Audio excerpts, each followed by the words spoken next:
Gente, boa tarde, estamos aqui pela TV Horizonte, a TV de Nossa Senhora da Piedade, a nossa padroeira. Um abraço para você, minha amiga dona de casa, companheira de todos os dias aqui na TV Horizonte. Pois é, hoje vamos receber aqui a ativista pela acessibilidade, Aline Castro. Ela é a primeira pessoa com deficiência a participar do programa Ciências Sem Fronteira. E é responsável também pela mudança do edital que hoje se estende para pessoas com deficiência e acompanhante. A Aline é formada em Ciências Biológicas e desenvolve pesquisa na busca de medicamentos que amenizem a dependência química dessas pessoas. Seja bem-vinda, Aline, bom dia. Boa tarde, né? Boa tarde. Boa tarde, assim. Prazer recebê-la aqui. O prazer é meu. Agradeço ao senhor e à TV Horizonte pela oportunidade. Pois é, a alegria é nossa de você poder colocar aqui hoje as suas experiências. Naturalmente, né? Você veio de uma infância que você teve dificuldade no aprendizado por causa da locomoção, de uma série de coisas, né? Mas graças a Deus você chegou a formar-se em ciências biológicas, né? E hoje você está aí, né, sendo muito útil para a sociedade brasileira de todas as maneiras, né? Isso mesmo. Né? E como é que foi essa luta, né, de lutar pela acessibilidade das pessoas com deficiência? Bom, eu tenho uma deficiência desde que eu nasci, por conta de uma condição genética rara. E, além disso, meu irmão, que é mais velho, também tem, que é a atrofia muscular espinhal. Sei. Então, eu lembro desde muito pequena, a minha mãe indo nas escolas com a gente, buscando por matrículas, e as nossas matrículas eram constantemente negadas, visto que a grande parte da maioria das escolas, na época, não tinha acessibilidade. E nós também ainda não tínhamos leis que contemplassem essas pessoas também. Sei. Então, negar matrícula era muito comum e era normal. Até que a minha mãe encontrou um colégio no qual o diretor nos recebeu de braços abertos. Ele se prontificou em reformar a escola toda para que eu e o meu irmão tivéssemos condições plenas de estar ali, de estudar, de participar de todas as atividades. E foi ali que eu cresci. Eu fiquei ali de pequenininha até sair da... Que escola é essa, Aline? É o Santa Maria. O Colégio Santa Maria. Isso, na época era o Arquidiocesano. Arquidiocesano. Beleza. E aí você pôde, o diretor reformou, né? Naturalmente fez tudo aquilo para facilitar a acessibilidade de vocês, inclusive na sala de aula, né? Com certeza. Então, eu falo que a conduta desse diretor refletiu em todo o corpo docente, em todos os professores. Eu participava de todas as atividades da escola. Eu era ajudante de turma, participava das aulas de dança, de educação física. Então, eu cresci aprendendo com eles que eu poderia participar de tudo que eu quisesse e que eu teria o meu próprio jeito de fazer as atividades. Uhum. É aquele negócio, quer dizer, você pode não dançar como os outros, mas você dança de toda maneira, Exatamente, não é isso? Todo o corpo dança. Todo o corpo dança, né? E qual ritmo você mais gosta de falar em dança? Eu sou apaixonada por carnaval. Carnaval? Você gosta da marchinha de carnaval, do samba de carnaval? Eu gosto demais. Carnaval, para mim, é a melhor época do ano. É mesmo, né? Beleza. E o carnaval tá assim, por exemplo, no meu bairro, eu lembro que a gente fazia os carnavais. A gente, quer dizer, era uma pobreza muito grande, mas a gente fazia o bloco da gente, saía pela rua, cantava, né? As marchinhas da época, era tudo muito gostoso, né? A alegria da gente que faz carnaval. Pois é. E aí você estuda no Colégio Santa Maria e depois do curso superior, foi onde? Eu fui para a PUC, PUC Minas, cursei Ciências Biológicas. Daí, quando eu estava na metade do meu curso, que surgiu essa oportunidade que o senhor citou, do Ciências Sem Fronteiras. E eu decidi participar. E, assim, era uma seleção muito extensa, com pessoas do Brasil todo. Então, eu me inscrevi, mas eu não acreditava que eu ia realmente ser selecionada. Até que eu fui passando etapa por etapa do processo seletivo e um dia eu recebi uma carta de aceite da Universidade Americana, no qual eu tinha aplicado. E aí eu parei para pensar, meu Deus, tá acontecendo, sabe? Virou verdade. Mas como que eu faço para ir enquanto pessoa com deficiência? Porque por conta da atrofia, eu preciso de ajuda para sentar, para deitar, para trocar de roupa, para fazer todas as minhas atividades físicas. E a minha mãe, ela sempre fez isso por mim. Então, naquela época, eu agendei uma conversa por telefone com o presidente do órgão de educação que estava fomentando o programa aqui no Brasil. Sei.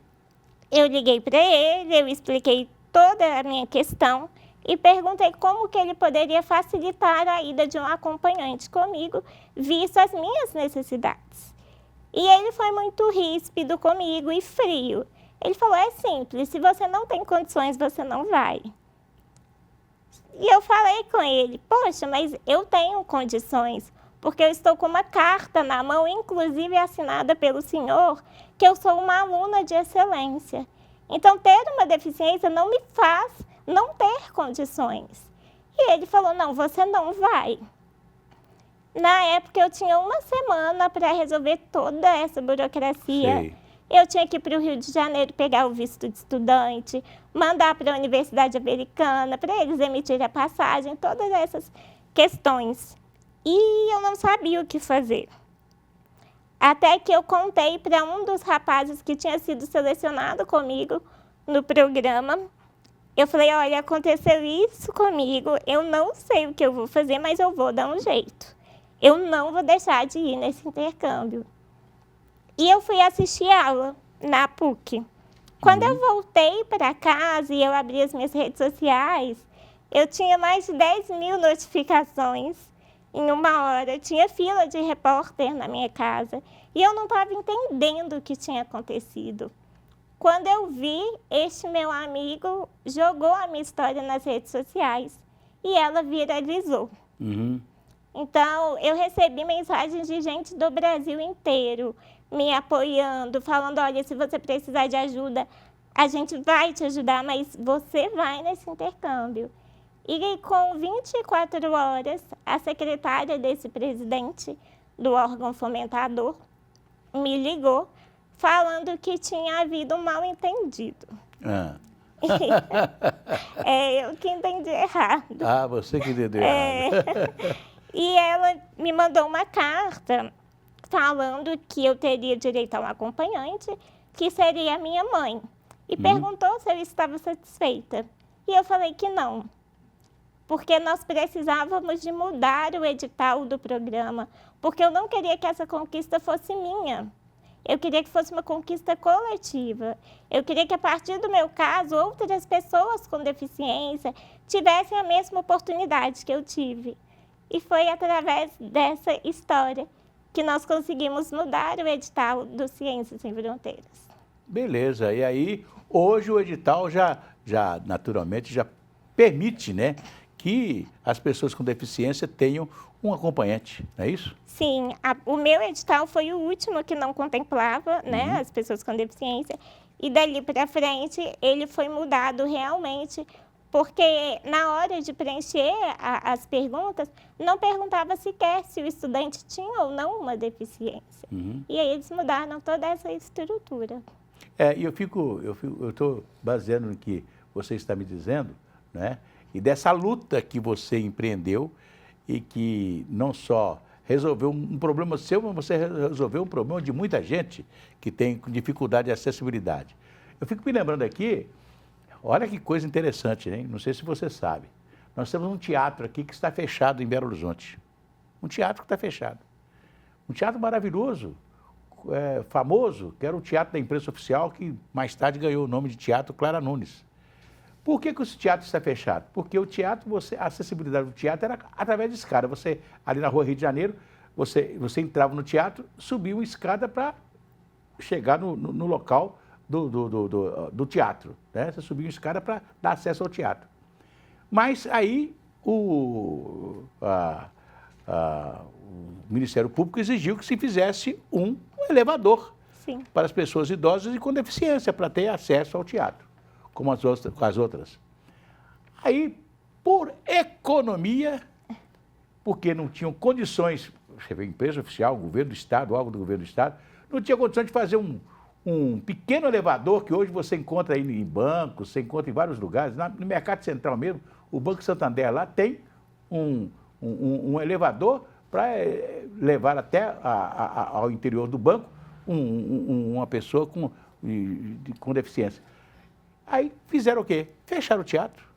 Fecharam o teatro. Está lá um teatro da empresa oficial fechado, com tudo lá dentro, né? Um palco, com tudo lá, fechado há alguns anos. Deve ter mais de 15 anos que está fechado. Sabe o que eles fizeram? A porta do teatro, eles tiraram a porta e fizeram uma parede.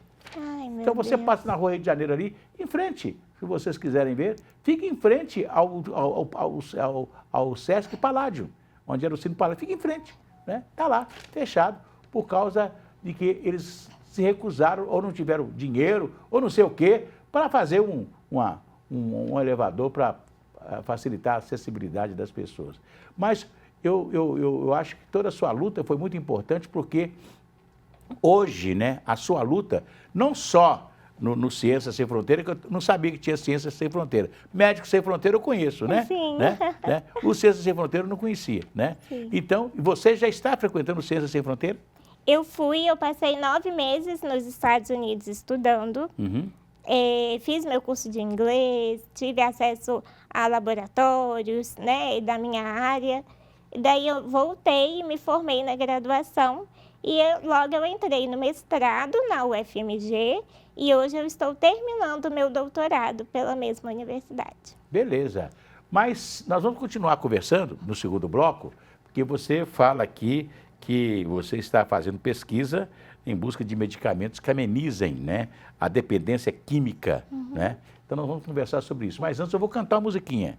Vai tudo bem, muito bem, muito bem, muito bem, muito bem, muito bem, bem, bem. Com pílulas de Lucem, sabe aquela dorzinha urinária, aquela sensação de queimação e ardor? Pílulas de Lucem são antissépticas das veias urinárias e vocês encontram em todas as farmácias e drogarias. Se persistirem os sintomas, o médico deverá ser consultado.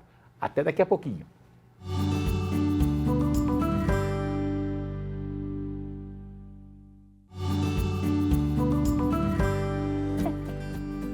Voltamos aqui pela TV Horizonte, a TV de Nossa Senhora da Piedade. Vamos cantar aquela musiquinha? Se a criança acordou, dorme, dorme menina, tudo calmo ficou, mamãe tem. Auricedina é um analgésico e antisséptico de uso local para adultos e crianças. Todo mundo sabe, dor de ouvido, auricedina. Se persistirem os sintomas, o médico deverá ser consultado.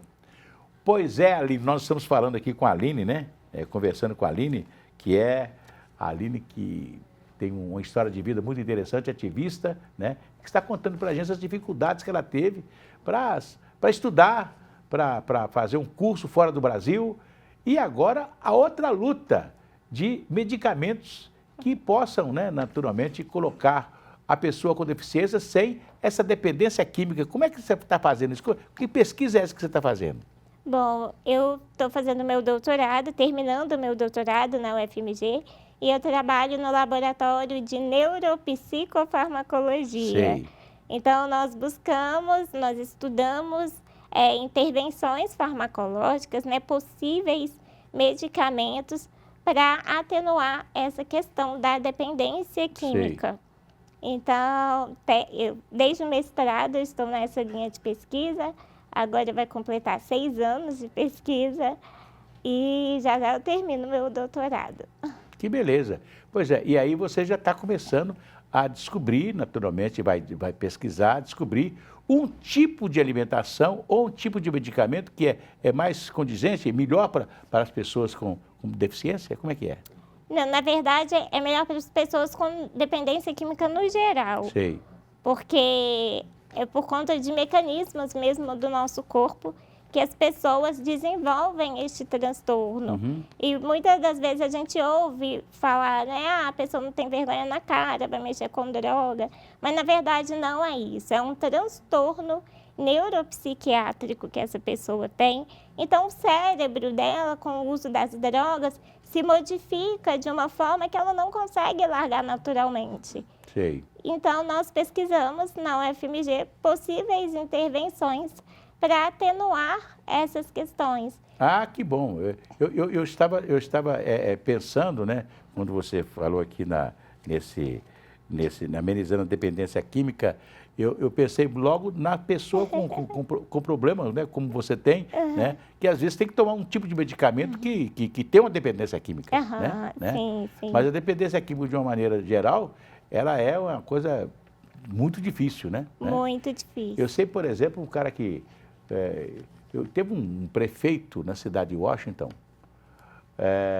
eu li a história desse prefeito, ele experimentou um dia, ele fumou o crack. E aí ele ficou dependente do crack, com um dia que ele experimentou. Sim. Né? Então, imagina essas pessoas que a gente encontra pelas ruas aqui em Belo Horizonte, isso é muito comum, né? Que o pessoal já fala, os noiados, né? Você entende aquelas pessoas que... Eu passo numa rua ali, no bairro Lagoinha, e sempre vejo lá todo mundo lá com um cachimbinho na mão, né? Fumando o tal de crack, que é uma dependência química das piores que tem. Sim, né? sim. A gente tem esse problema recorrente, crescente. Então, atualmente, a gente encontra um número de moradores de rua muito grande em nossa cidade e grande parte deles ficam vulneráveis a este mundo das drogas. E essas pessoas precisam de ajuda, precisam de políticas públicas de cuidado. Pois é, interessante, né? Porque essa dependência química leva a outra coisa. Assaltos, a roubos, não é verdade, né? Porque as pessoas com a dependência, porque precisa de R$5, R$10 para comprar a droga, que ela custa um preço até relativamente barato, mas que o sujeito começa, a gente vê muito, né? Eu vejo isso muito, né? Fogueiras pelas ruas, né? São pessoas queimando fio, né? Roubam fio de telefone, fio de energia elétrica e etc. Tem uns até que morrem, porque morrem eletrocutados. Não é verdade, né? Exatamente. Tudo por causa da dependência química, né? Sim, a dependência química não é só um problema de saúde pública, mas é um problema social, porque acarreta em diversas outras questões, como o aumento do tráfico, o aumento daquela pessoa se colocar em atividades de risco, o aumento de se ter crianças nascidas já com dependência. Então, assim, é um problema realmente social. É verdade. E a gente tem que... É um problema social muito grave, né? A gente vê, por exemplo, o que acontece hoje nos grandes centros, né? Não só em Belo Horizonte, mas São Paulo, que tem, né, a tal de Cracolândia, que é muito difícil, né? E aqui em Belo Horizonte nós temos a nossa Cracolândia também. E em todas as cidades hoje você vai encontrar sempre um núcleo de pessoas que estão sendo dominadas pela droga, né? Sim, e a gente precisa de intervir de alguma forma. É verdade. E vocês já desenvolveram alguma coisa que já possa começar um tipo de tratamento para essas pessoas? Olha, eu costumo dizer que a ciência ela é feita como construir um prédio. Você começa lá de baixo, jogando areia, tijolinho por tijolinho, até com o passar do tempo você vê aquele prédio robusto e construído e com gente habitando. Então, nós, lá na UFMG, trabalhamos com a pesquisa pré-clínica, que é pesquisa em animais.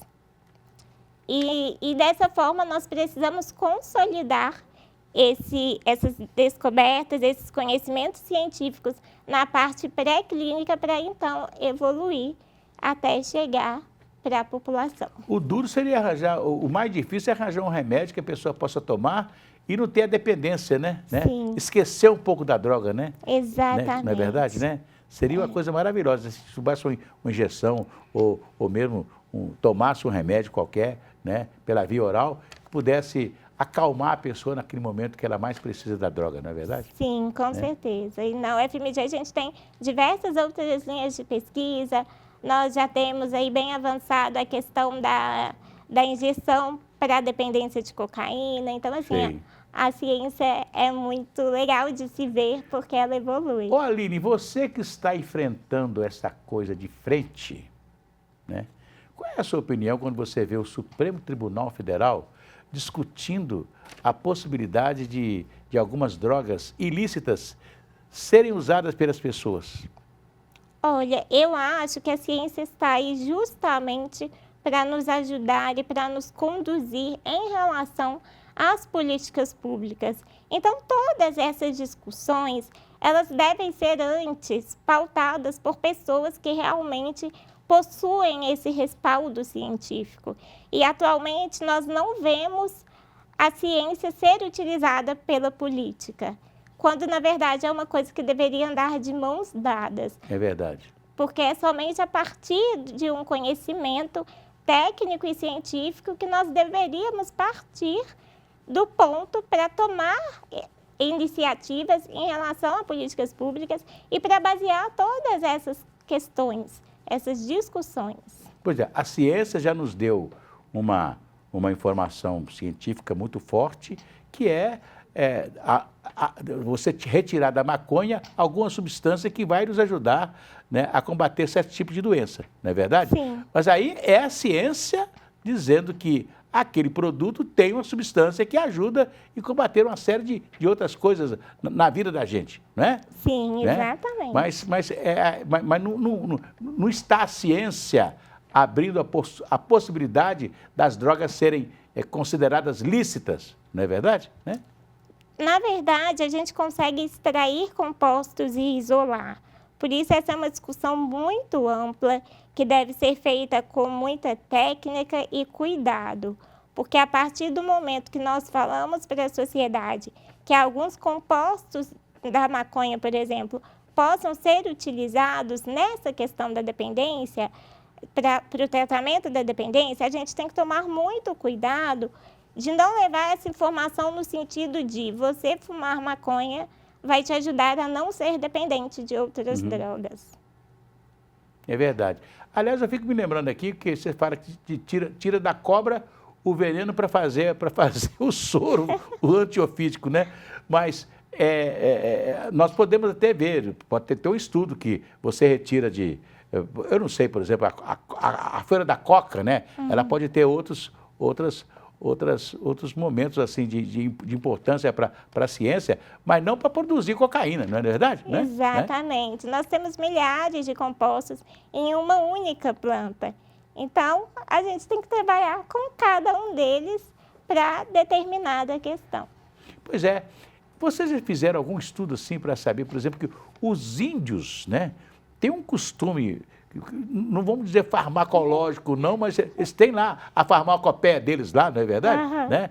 E os índios usam muitas folhas, muita coisa que poderiam ser usadas também nesse combate à dependência química, né? Sim, nós temos muitas linhas de pesquisas voltadas para a medicina natural, justamente para explorar todos esses compostos, toda essa flora que a gente tem à nossa disposição. E o senhor falando dos índios, é engraçado ver a evolução, né? Antigamente nós não tínhamos meios científicos, mas o saber popular, o saber cultural daquelas pessoas foi um ponto de partida para desenvolvimento de pesquisas e que hoje são eficazes. E dizem até que quem começou a fumar primeiro foram os índios, né? Que começaram a fumar, né? Ô, Aline, nosso tempo está chegando ao final. Mas eu quero que você... Tem rede social, pode deixar a sua rede social, né, para as pessoas entrarem em contato com você, né, conversar com você e etc. E você poder expandir mais essa sua área de atuação hoje. Com certeza. A minha rede social é Aline Castro MG. E eu também tenho um outro projeto aqui em Belo Horizonte, que eu levo a conscientização sobre a importância de ter acessibilidade nos espaços de lazer, que é o Acessibilibar. Então, pode seguir também nas redes sociais, @Acessibilibar e @AlineCastroMG. Beleza, um abraço para você. Muito obrigada. Foi um prazer recebê-la aqui, tá? O prazer foi meu. Gente, agora vocês vão ficar aí com o Jornal Horizonte Notícias. E um dos destaques de hoje são os refúgios climáticos que serão implantados em Belo Horizonte. E ainda a audiência na Assembleia Legislativa debatendo sobre o cancelamento unilateral dos planos de saúde. Fique ligado.